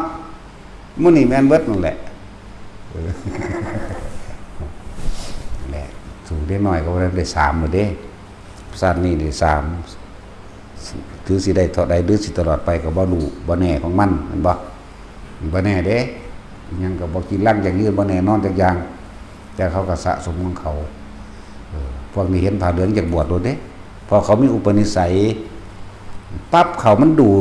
ดเขามันบ่เป็นอันอยู่แล้วเด้กับโลกมีแต่ลังแกกันมีแต่ข่มเหงกันนี่มันเห็นโทษถึงว่ามันสิเห็นโทษ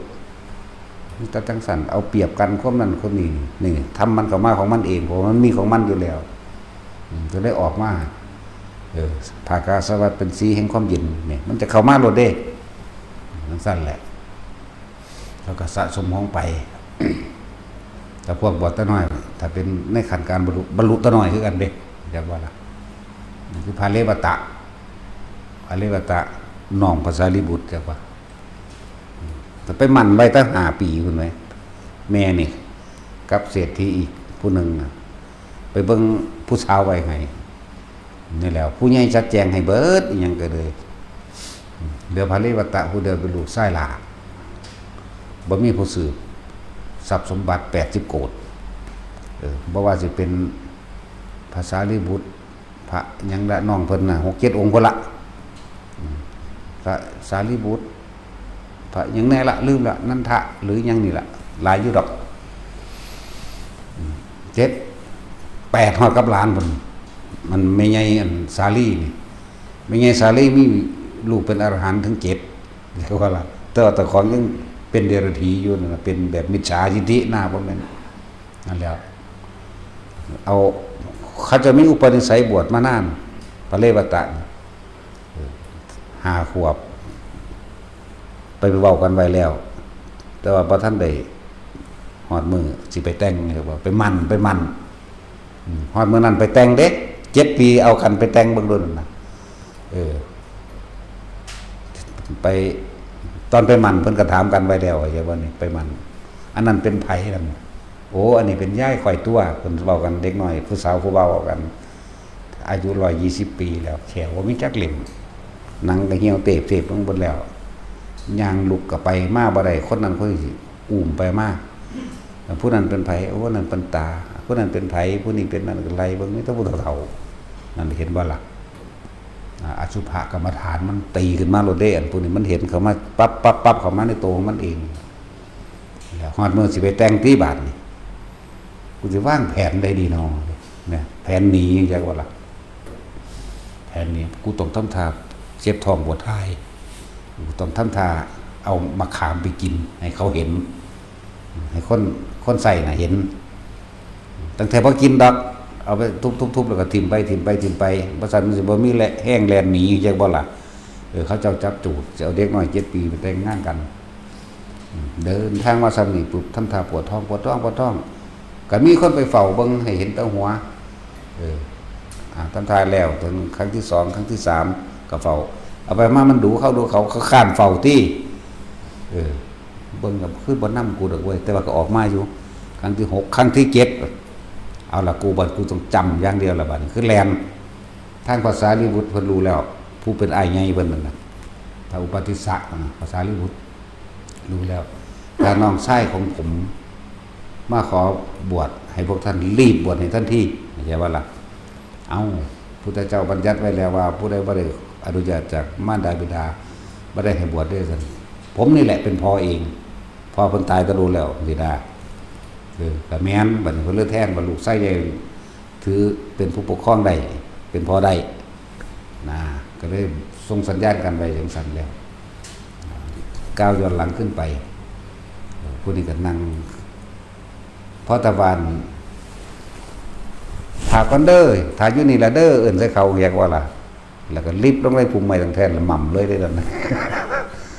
จำเลยไปสู่วัดแห่งหนึ่งนั่นแหละท้ายทั้งนั้นก็มาบอกว่าผมนี่เป็นน้อง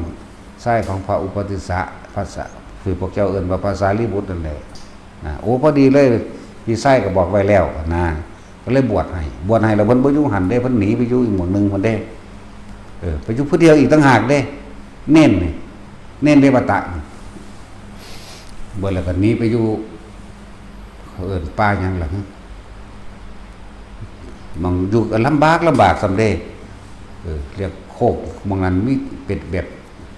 โคกหินแฮไปป่าโคกหินแฮคือคนก็บ่ค่อยเข้าไปหาดอกนะอยู่จังซั่นแหละจนก็ว่า3 เดือนเพิ่นก็บรรลุอรหันต์ได้ล่ะนั่นแหละเวลา3 เดือนบรรลุอรหันต์ก็บ่ได้กล่าวถึงแล้วพวกเรื่องผู้สาวแหละเนาะบ่ได้สำคัญนะกล่าวถึงตพเรวตะสามเณรเรวตะกบฏอยู่3 เดือนบรรลุในตำราก็ว่าจังแหละแต่ว่าผู้ใดไปขอฟังธรรมมันก็บ่เทศน์จักเทื่อหรอกแต่ว่ามันก็มีเหตุว่าพระพุทธเจ้าพระองค์คณภาษาลีบุตรไปเยี่ยมเพิ่นจังได้แสดงธรรมนะให้พรเพิ่นก็มีตั้งแต่ว่าอายุโนสุขังพลังว่าอยู่ซ้ำนี้แหละตัวซ้ำนั้นแหละในเว้าน้ำคนไปบิณฑบาตก็ไปอยู่บ่ได้ก็ว่าแต่อายุวโนสุขังพลังสั่นแล้วเว้าเรื่องผู้เขาจะมีอุปนิสัยจักว่าล่ะสิกล่าวถึงตอนนี้ผู้นั้นก็นำอีกเด้ผู้ไปมั่นกันไว้อย่างก็ล่ะมีกับอีกท่อนนึงมันใหญ่เพิ่นแล้วได้บัดนี้เพิ่นได้20 กว่าปีเพิ่นก็บวชเป็นพระได้บัดนี้จักว่าล่ะส่วนผู้สาวน่ะนั่งเลวดียังลีลาวดียังนั่งไปได้บัดนี้สุดท้ายก็บวชนะมีสุขสนุกแล้วก็บวชกับบรรลุไปนำกันนั่นแหละเรื่องสละเขาจะมีอุปนิสัยวาสนานำกันแต่มันห่างกันคือห่างกันโดยการกระทำหลายๆอย่างแล้วบ่ได้ไปเป็นผัวเป็นเมียกันแต่ก็ทุกข์ทรมานเด้ธรรมดาแล้วถ้าสิเว้าเรื่องอันเจ้าบ่าวหนีแม่นบ่เขาเอิ้นกาลกินีเด้ทุกข์ทรมานอยู่หั่นเป็น20 กว่าปีพุ่นเด้มันธรรมดาบ่ก็เขาก็เลยใส่เป็นคนที่บ่ถูกเอาใจใส่เขาเอิ้นว่าเป็นกาลกินีผู้บ่าวหนีแล้วว่าเอาใจใส่แล้วอยู่ลำพังโดดเด่นอยู่ด้วยความลำบากเพราะกรรมอันนึงที่เพิ่นเฮ็ดไว้เองเพิ่นนั่นแหละกรรมของเพิ่นเองเพิ่นเฮ็ดไว้เองเลยพลาดพลาดจากอันนี้จากอันพระเลวตะเนี่ยจนเคยไปแยกพลาดพลาดครูผู้นั้นครูผู้นี้เรียกว่าล่ะเพิ่นเลยอยู่แบบความรู้สึกของคนพลาดพลาดพอมาจากการแก่งการกระทำของเพิ่นเองบัดนี้เพิ่นได้มาระลับความรู้สึกที่ไปเฮ็ดใส่เขาทุกท่อนถึง20 ปี20 กว่าปีและตัดสินใจหนีออกจากบ้านนำมาหากันบ่ล่ะแสดงธรรมให้ฟังเมื่อแสดงธรรมให้ฟังเรื่องหัวใจก็เข้าไปบวชในกลุ่มของภิกษุณีบรรลุเร็วอยู่ดอกเพราะว่าเพิ่นอยู่จมอยู่กับกองทุกข์ก็คือว่าเพิ่นเพ่นอยู่สัก15 มื้อนี่แหละแต่ตอนทุกข์ทรมานนี่มัน20 ปีพุ่นแหละเห็นบ่แต่7 ปี27 28 ปีอยู่เด้ทรมานเด้ถือคนกล่าวตราหน้าว่าเป็นกัลกินีแนวนั้นแนวนี้นะเพราะกรรมของเพิ่นเองแต่ผู้มีบุญต่อกันต้องพระมหากัปปินะกับนางอโนชาเนาะตัดสินเอาจังซั่นพระเจ้ากับอันนางฮิปโปเจ้า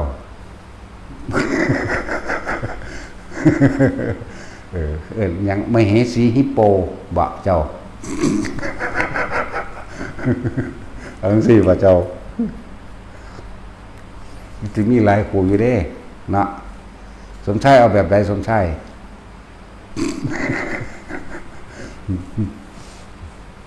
อันนี้อย่างพระนางอโนชาเป็นมเหสีนั่นน่ะอันนี้ก็พระนางฮิปโป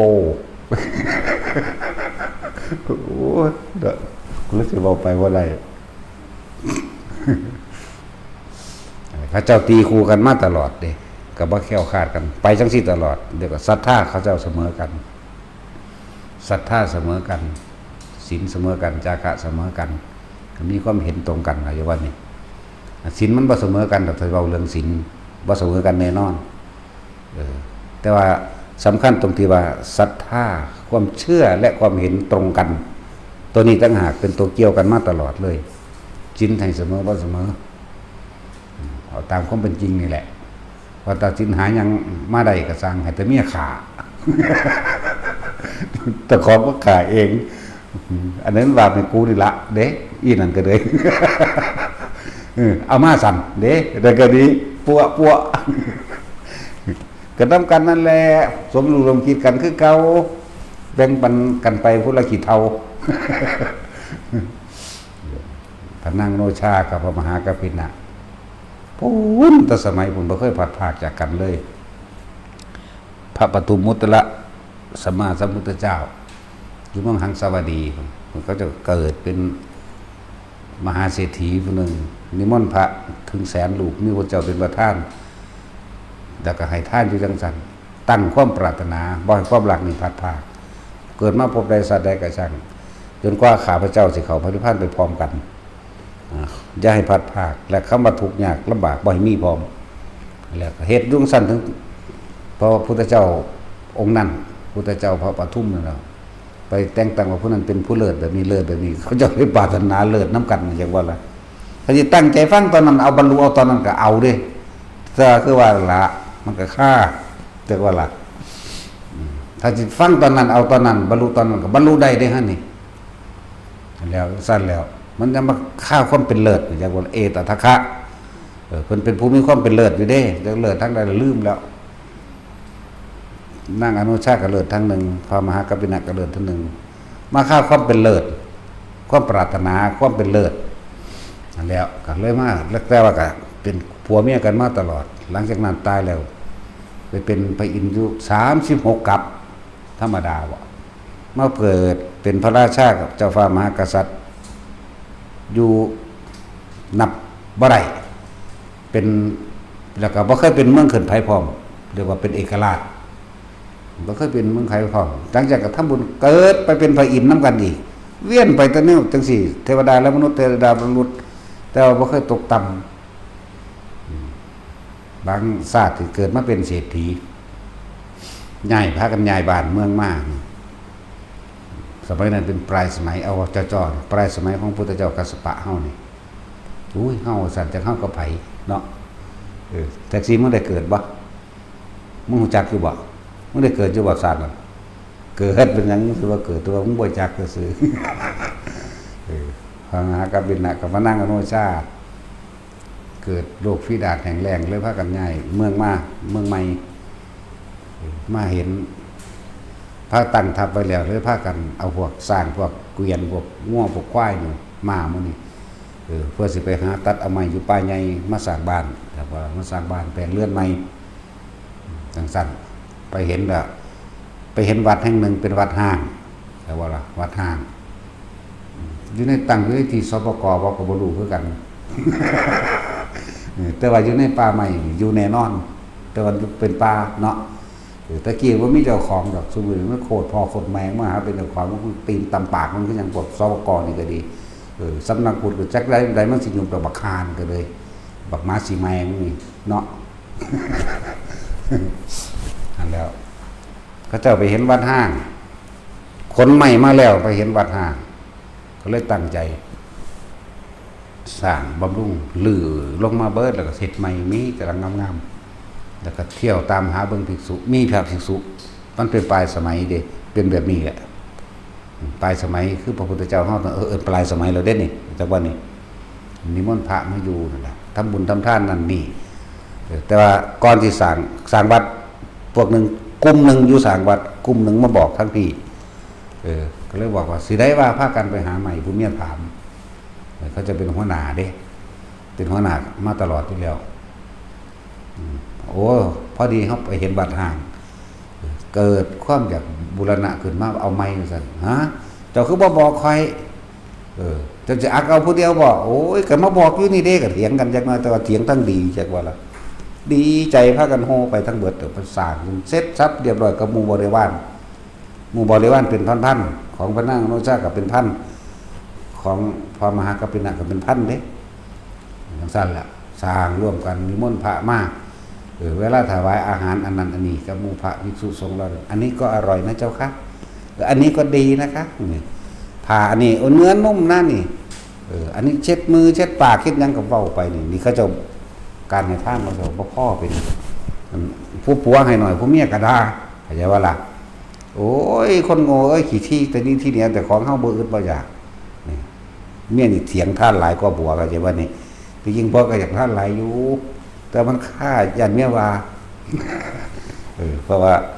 เมียเป็นผู้เก็บสมบัติก็เลยออกไปด้วยกันนั่นแหละทั้งเกิดไปอยู่สวรรค์มาในสมัยพุทธกาลนี่หมายถึงพุทธเจ้าเฮานี่พระพุทธเจ้าโคดมเฮานี่ก็กลับไปเกิดอีกเมืองหนึ่งเป็นผัวเป็นเมียกันคือเก่านั่นแหละจังว่าพวกพ่อค้าจากกรุงราชคฤห์เดินทางไปหาค้าขายทั้งคุณเอาเกลือไปขาย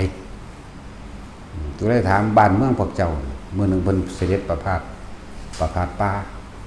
ไปหาเที่ยวเล่นป่าไปทั้งสั่นไปหากินของป่าเนาะตัวได้ถามบ้านเมืองพวกเจ้ามีหยังปัดพิเศษเกิดขึ้นที่บอกพวกเจ้ามาขายหยังกระถามกันเดียวบ้านเมืองพวกเจ้ามีหยังพิเศษบ่นะมีเหตุการณ์ประหลาดครับบอกว่าข้ามันอยู่จักหยังเนาะครับมีแต่ว่าพระพุทธเจ้าเกิดขึ้นแล้วนี่แหละโอ้เดี๋ยวพ่อตาได้ฟังว่าพระพุทธเจ้าเกิดขึ้นแล้วตอนนี้หัวใจนี่ปึ๊บขึ้นเลยเดี๋ยววันน็อกสลบมันคือมันจออยู่แล้วคนที่บรรลุธรรมมันจะคนจออยู่แล้วเด้นี่เขาเจ้าสะสมมาเห็นบ่นี่นึงก็สงไขแสนกับนี่ทั้งสั้นจออยู่แล้วสลบครั้งที่สองเอาไหมเมื่อกี้นี่เจ้าว่าวางใดก่อนสันเอาขอคำว่าพระพุทธเจ้าเกิดขึ้นแล้วซื่อๆได้หรอครับนะสลบเข้าไปอีกเอาน้ำปมเสร็จน้ำเสร็จหน้าเสร็จตากันมาเบิดเว้าครั้งที่สามเดี๋ยวแถวตั้งตัวก่อนบีบนวดขากันไว้ บีบเฟ้นเขาอื่นพระพุทธเจ้าได้เกิดขึ้นแล้วตอนนั้นหัวใจเบิกบานคำว่าพุทโธนี่พุ่งขึ้นมาในใจเลยมันพุ่งขึ้นมาแล้วพุทโธว่าอรหันตสัมมาสัมพุทธเจ้าได้เกิดขึ้นแล้วนะโมพุทธัสสะนะโมธัมมัสสะนะโมสังฆัสสะก้าวขึ้นมาในใจเลยเด้มันมีของมันอยู่แล้วเห็นบ่นี่ว่าแต่มีผู้ใดผู้หนึ่งเปิดประเด็นให้ปั้วขึ้นมาเลย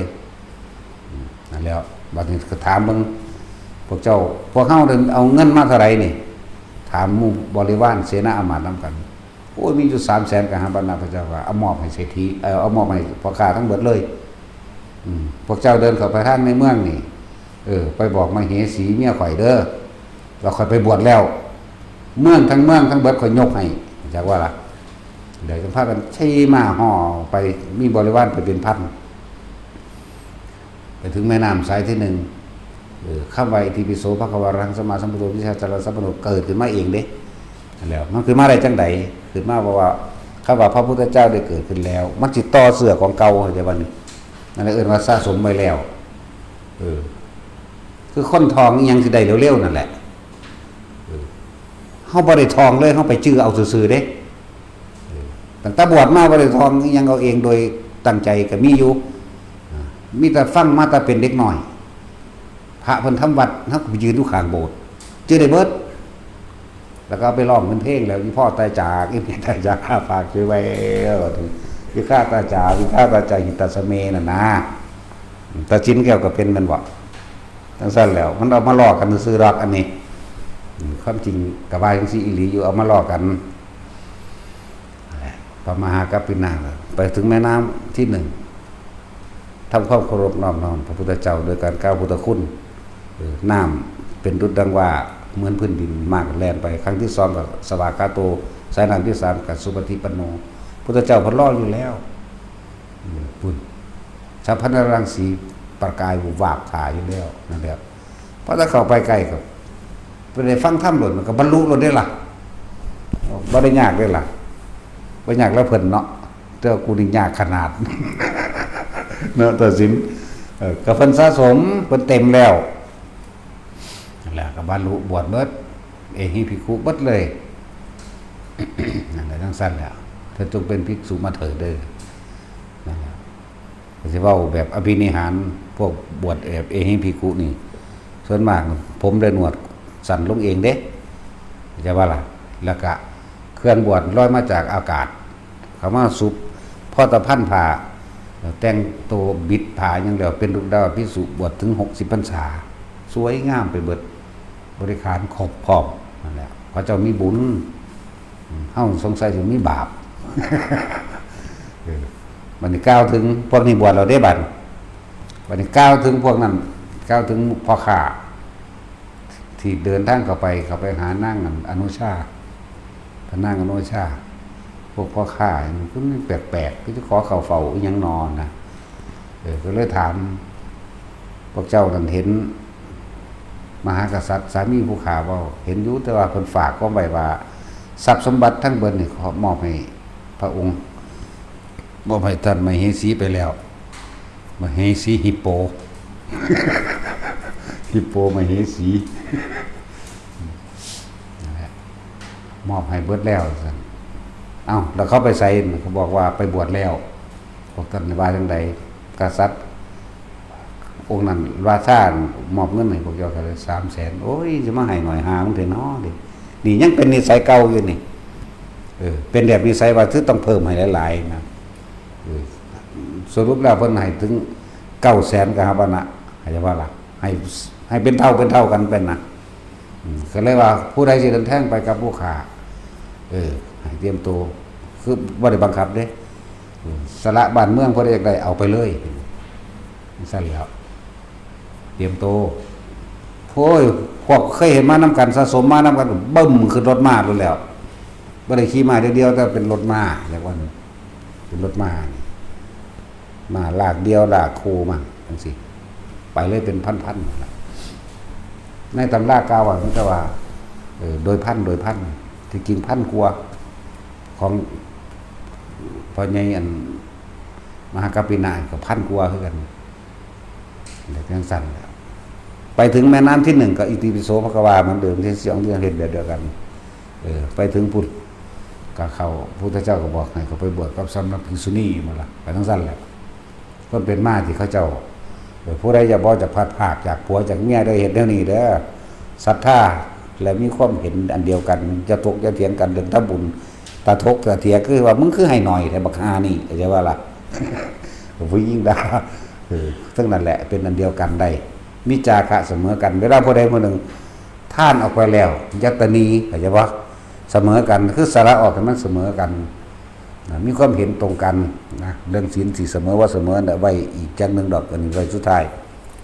จังซั่นว่าศรัทธาจาคะปัญญาว่าซั่นมันบ่เสมอดอกแต่ว่ามันก็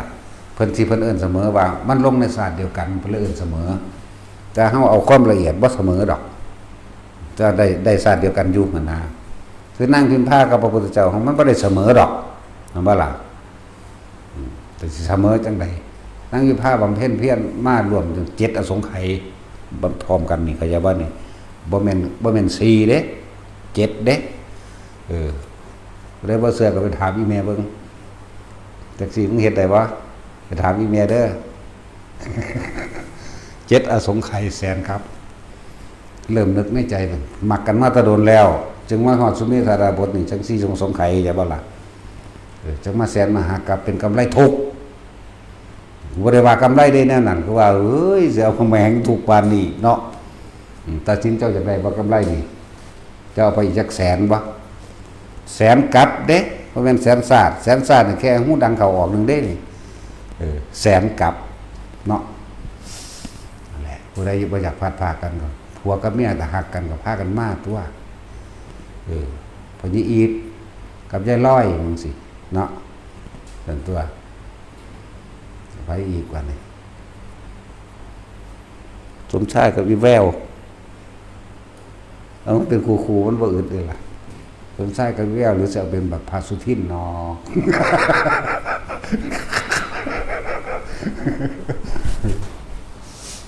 เอาแบบพาสุทินบ่สมชายว่าจะลาพ่อกลับบ้านสัก7 วัน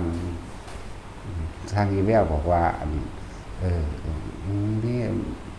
บวชก็ได้เราคนเดียวได้เอาจะรีบไปไหนยังก่อนก็ได้เหมือนนี่เฮ็ดทาพร้อมเด้เนาะแววอีแววบ่ได้อีเขี้ยวบ่ได้ดอกชอบชายหุ่นเขี้ยวกว่าสั่นแล้วหลายอย่างถ้าว่าอยากพาดพากันดึงกันเข้ามาวัดตัวดึงกันเข้ามาวัดใจเจ้าของนี่ครับว่าวัดเข้ามาฝึกหัดปฏิบัติเอานะหลายครูอยู่ดอกวันนี้กองกับอันนั้นกันพวกนี้สิผิดกันมาตลอดเด้แต่ไปน้ำกันจนผิดกันจะเรียกเราดังรถไฟแล่นน้ำผู้เบาผู้เบาตำรวจนั่งอยู่หน้าต่างข้างซ้ายติดหน้าต่างใจลอยว่าพี่กระตาเสื้อผ้าเด้อตะกี้เนาะว่าแต่ว่าเสื้อไปถามมึงเด้อมันเป็นกระตาฝ่ายัดลงอีกต่างหากเด้เป็นแบบกระตาวายๆนี่ปั๊บลงนะนั่งรถกุกลักมาได้มาตุกูหรือมาแต่อุบลมาทางอุบลเนาะจันแล้วสมดำหนาตุกรถทั้งเป็นบ่บาดธรรมดาว่ะแต่ว่ากะมาทำกันทั้งสี่แหละเป็นทั้งสี่แหละนะเอาสบายกัน